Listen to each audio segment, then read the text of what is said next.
trout. Nice little trout. Well, trolling season's here, which is what we typically do in that latter part of the winter. The fish spread out, they get a little bit harder to catch on a regular basis. They don't really group up that well. So we simply put that trolling motor down, go about 1.7 miles an hour, drag some matrix shads and X shads behind the boat, and put some fish in the box.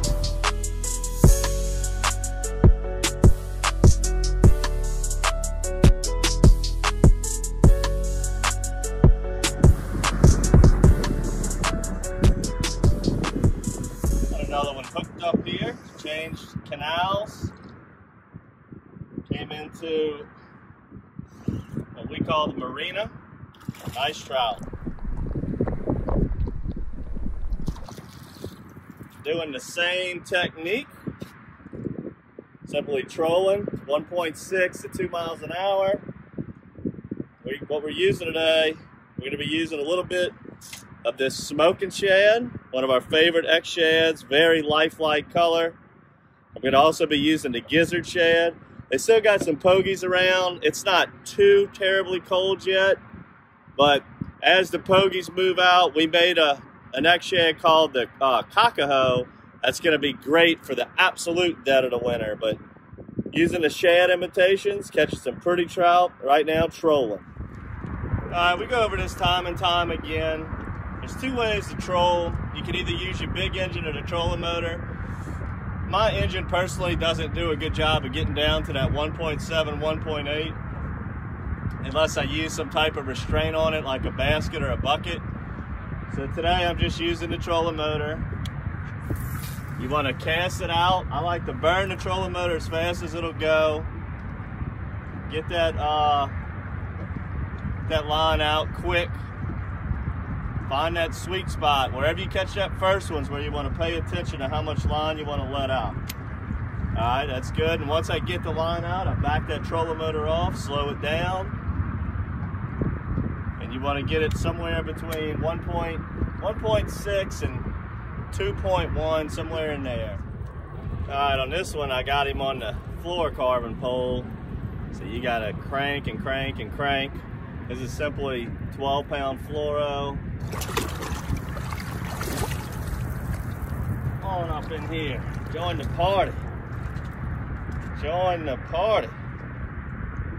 So what happens this time of year, as we get into the heart of the winter, you know, you can still catch some fish out in the lake. Like today, I can catch them in the lake because it's not too terribly cold. There's still some shrimp in the lake. Birds have been diving on the white shrimp. You got pogies still around. That's why we're using these shad imitations. But they'll come back in all of these man-made canals. I really enjoy doing this style of fishing. It's very relaxing, very easy. You don't have to make a million casts. I'm not burning any gas right now. And if I'm just looking for something to eat and have a handful to put food on the table, this is a great place to fish in the wintertime, trolling, taking it easy. Back here in the canals off of the Pontchartrain Basin. That's something pretty big here. Whoa.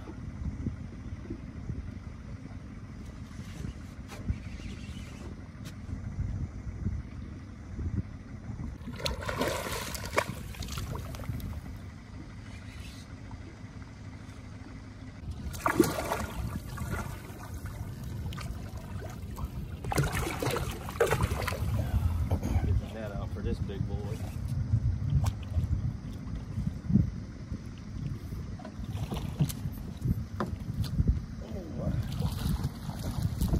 Big old red.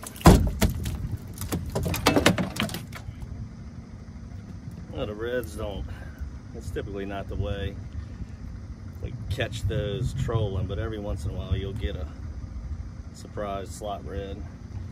Again on that smoking shad, X shad. See if we can get a few more trout. Take this in the meantime. All right, so now what we're doing, I stopped at the house. I was tired of fighting with the trolling motor. It's easier with the engine. But like I said before, in order to get the engine to go slow enough on this boat I got to use a basket or a bucket or some kind of drift side. So got the basket out there. That slows me down almost a full mile an hour. And now I can just use the engine. You can just sit down, put the pole holders, put them in the pole holders, just sit back and relax. There's one on the fluorocarbon pole. Like I said, we're using the engine now. When you get one on the fluorocarbon pole, you better get ready for a long cranking them on in.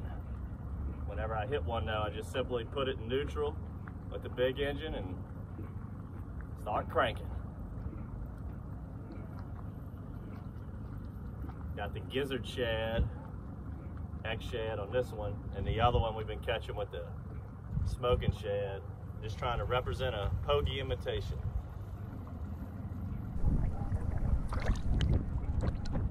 Nice little trout.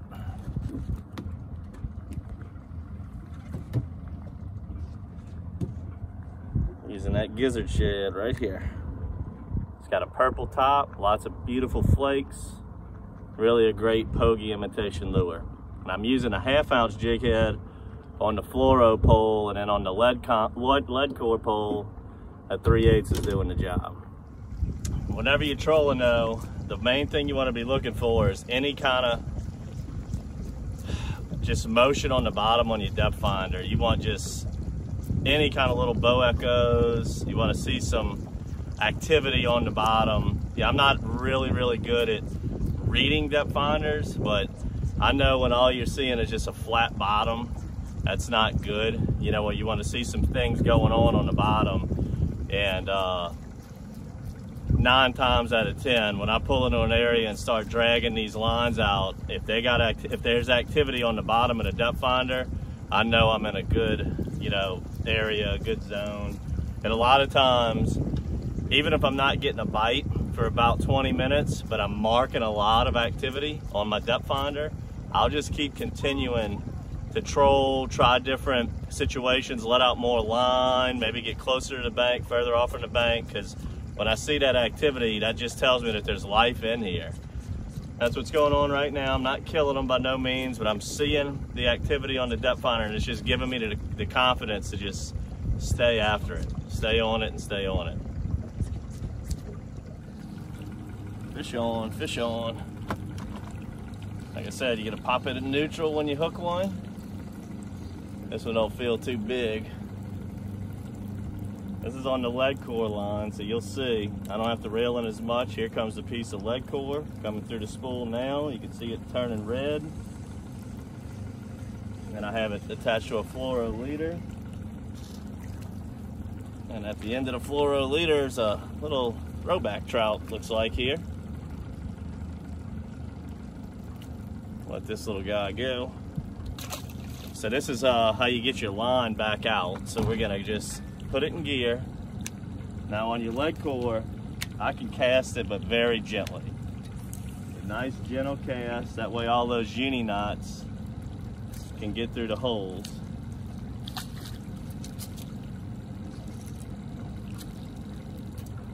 All right, the lead core's through. Now it's just straight tied to a monofilament. And I don't have to let this one out quite as far because the lead core is gonna bring that lure down. So about right there. Now, since I went in neutral, railing that fish in, this one hit the bottom.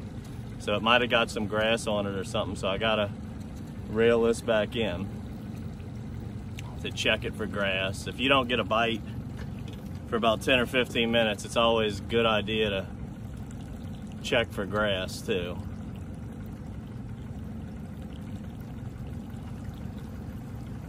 Well, you can see how much longer it takes to reel this in, as this is just pure fluoro, so you got to let out a lot of line.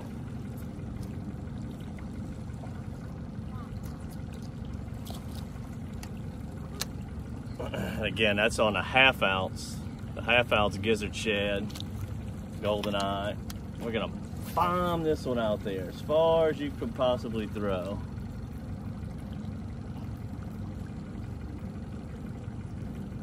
Just feed some line out. Let that get down to the bottom. I'm gonna let a lot more line out with this. As you can see, that cast was 4 times the distance, and I'm letting out twice as much line. So that's just part of it. For those that don't feel like using lead core does make it a lot easier though. But the lead core is a lot harder to rig up. That's been about where we've been catching them.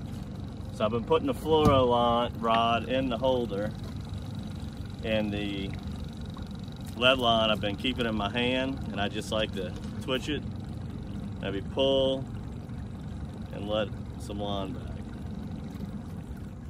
There's all kinds of man-made canals to give a good trolling effort to, and these man-made canals are just built perfectly for this style of fishing.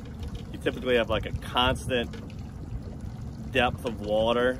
It's not real ridgy, it might be shallower up towards the bank, deeper as you get off, to where you can just pick a straight line and just cover water and go. We were just fishing the Eden Isles area, catching a few over there, made a quick move in the boat, catching a few in this zone here, and it goes on and on from here all the way to Mississippi. They do this is very common in the Mississippi waters. Bayou Caddies, one of the biggest trolling zones. The Jordan River in Mississippi, they catch them in Gulfport Harbor. This technique, for as far as the coastal region, it might have been originated in Mississippi. I know when I see Mississippi boats out, 9 out of 10 times they're trolling, and they're usually really good at it. We're no expert trollers, but we've been trying to put this in our arsenal. It's a great technique to know how to do in the wintertime, as it's very simple and easy. I mean, look, you can just sit back, relax, drive with your feet. It's a good time, especially when the fishing's slow and tough.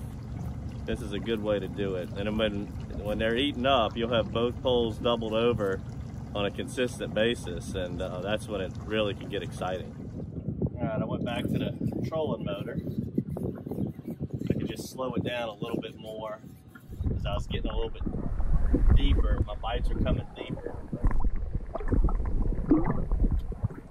Nice trout. But I hope you enjoyed this episode of DockSide TV. Trying to show you how to troll using the big engine, or if you want to go with the trolling motor, if you want to get your hands on some of these new X shads, the smoking shad and also the gizzard shad, make sure to subscribe to the monthly bait box, as these items will be in it. Subscribe to the YouTube channel. Until next time, good fishing.